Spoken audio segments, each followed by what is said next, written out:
예, 다음은 프로세스 능력 분석에 대해서 살펴보도록 하겠습니다. 프로세스 능력. 사람도 저마다 능력이 있죠. 어떤 사람은 100m를 거의 한 10초대에 달릴 수 있는 능력이 있어요. 박지성은 그 축구 한 번 하면 보통 사람들이 보통 8km에서 10km 정도를 뛴다고 합니다. 근데 박지성이 그 각광받는 이유는 박지성은 거의 10km에서 12km를 뛴다고 해요. 그러니까 박지성이 투입이 되면 거의 1.5인분을 뛰는 거예요. 그러니까 뭐 거의 실력이 100장 한 장 차이 나는 그런 그 프리미어 리그에서 1.5인분을 해낸다는 것은 엄청난 기여도죠. 그래서 박지성이 뛰는 게임의 승률이 높은 것입니다. 이것은 뭐 통계적으로도 검증을 할 수가 있어요. 어쨌든 사람마다 고유한 능력이 있듯이 프로세스에도 고유한 능력이 있습니다. 생산되는 제품이나 서비스의 품질 변동이 얼마인가를 규격과 빗대어 설명하는 것이 프로세스 능력입니다. 그래서 이러한 산포를 우리가 받아들일 만한가, 아니면 도저히 이 수준을 가지고는 고객과의 관계가 성립되지 않는다, 이와 같은 의사결정을 내리게 되는 것이고, 또 이 프로세스 능력은 비용과 밀접하게 관련이 있어요.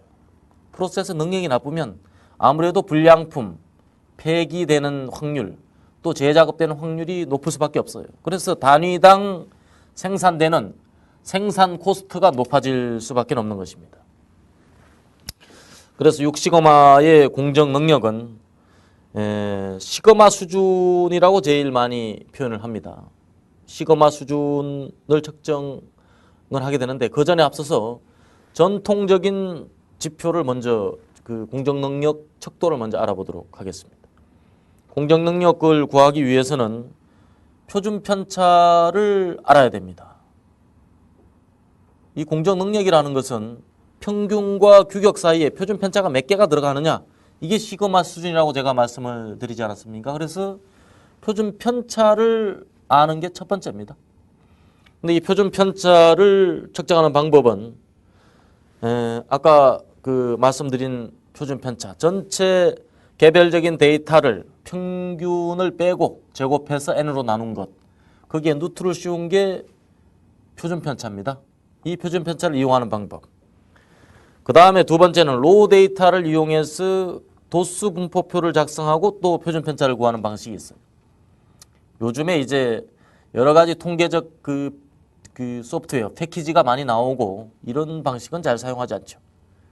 절차가 아주 복잡할 뿐더러 시간도 많이 걸리고, 지금은 뭐 데이터 집어넣고 엔터 한번 딱 치면 바로 결과치가 나오기 때문에 이런 수작업의 방식을 사용할 이유가 없습니다.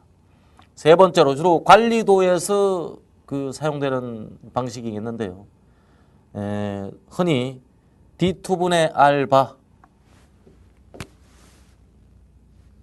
D2분의 R바, 이걸 가지고 표준 편차를 추정을 합니다. 여기서 R바라는 것은 최대값, X의 막스 값하고 X의 민 값, 최소값, 요 두 개의 그 차이를 다 더하고 이걸 n으로 나눈 요 개념이 R바입니다. 요 D2는 이미 계산해 놓은 그런 하나의 계수라고 보시면 되겠습니다. 그래서 표준 편차를 추정하는 이 세 가지 방식이 있겠고요. 공정 능력을 나타내는 그 용어, CP 값입니다. Capability에서 나오는 말인데요. 이것은 규격 상한과 규격 하한을 표준 편차의 6배로 나눈 것입니다. 이것이 전통적인 공정 능력 지수예요. 그러니까 옛날에 아마 그렇게 봤던 것 같아요. 벌써 한 수십 년 전에 스펙과 표준 편차 6배와 비슷하면 대략적으로 품질이 뭐 준수한 수준이다, 이렇게 봤던 거죠. 그래서 첫 번째로 CP, Capability는 표준 편차의 6배의 USL-LSL. USL은 upper spec limit, LSL은 low spec limit입니다. 즉 규격 상한과 규격 하한. 그런데 경우에 따라서 공정이 딱 평균에 딱 일치하면 좋은데 공정이 한쪽으로 치우쳐 있을 수가 있어요. 공정이 딱 이렇게 평균 타겟값이 일치하면 좋은데 이렇게 치우쳐 있을 수가 있죠. 그럴 경우에는 이 척도가 다소간 문제가 있다. 그래서 CPU 오른쪽과 왼쪽 CPL을 따로 계산합니다. 그 개념이 우리 그 차트에 보시는 3시그마로 나눴죠. 오른쪽은 USL 빼기 평균, 왼쪽은 어땠습니까? 뮤에서 LSL. 그래서 오른쪽 왼쪽을 따로 계산해서 구분한 그런 방식이 되겠고요. 그 다음에 CPK는 CPU와 그 다음에 CPL의 미니멈 적은 것을 사용을 합니다. 이게 CPK. 그러니까 오른쪽으로 치우친 것과 왼쪽으로 치우친 것, 그 중에서 좋지 않은 것을 선택한다. 이렇게 보시면 되겠어요. 그래서 공정 능력을 평가해서 CP 값이 1.67 이상이면 매우 엑셀런트한 수준이다. 이렇게 보시면 되겠어요. 그 다음 1.33에서 1.67 사이면 충분하다. 시그마 수준은 거의 4시그마 수준에 해당되는 것입니다. 그 다음이 1에서 1.33이면 보통이다.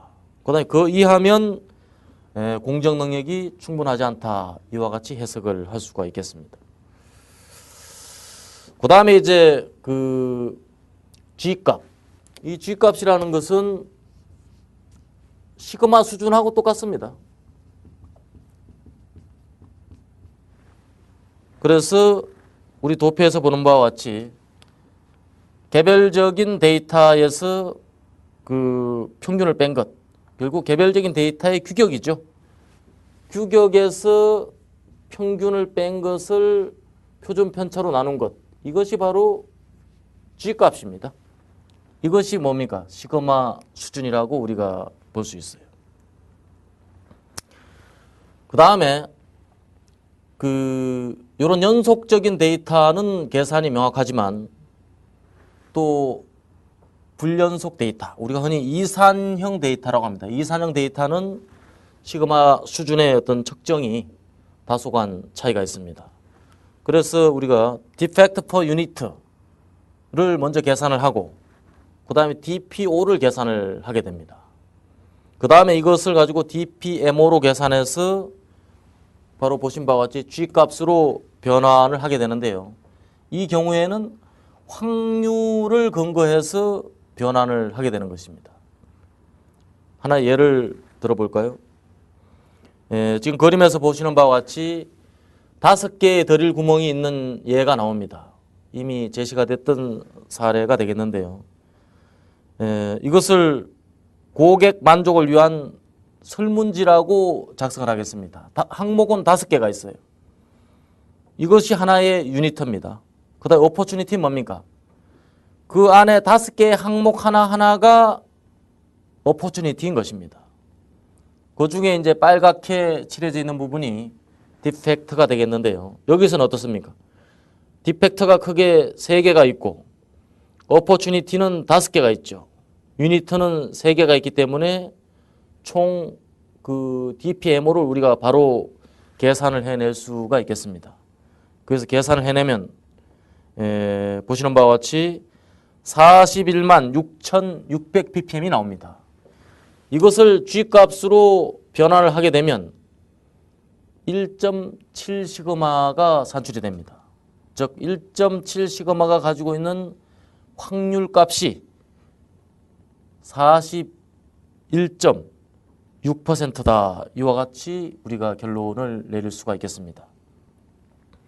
그 다음에 이제 알아야 될 게 우리가 장기와 단기인데요. 공정은 통상 장기적으로 모니터를 하게 됩니다. 그래서 장기적으로 공정을 모니터를 하다 보면 단기 데이터에서 볼 수 없는 산포가 발견이 돼요.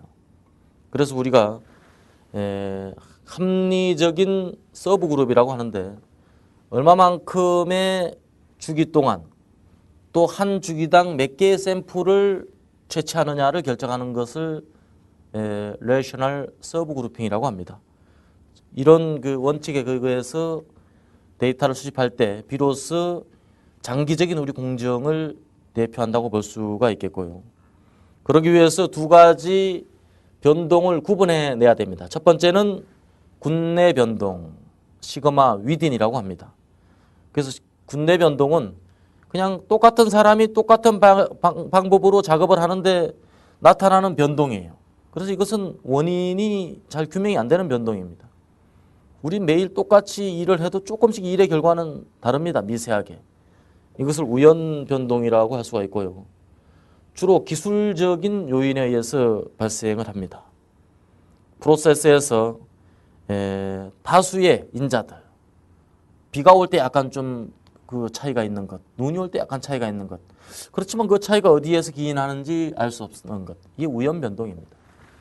이런 걸 통틀어서 우리가 군내 변동으로 구분을 하게 되겠고요.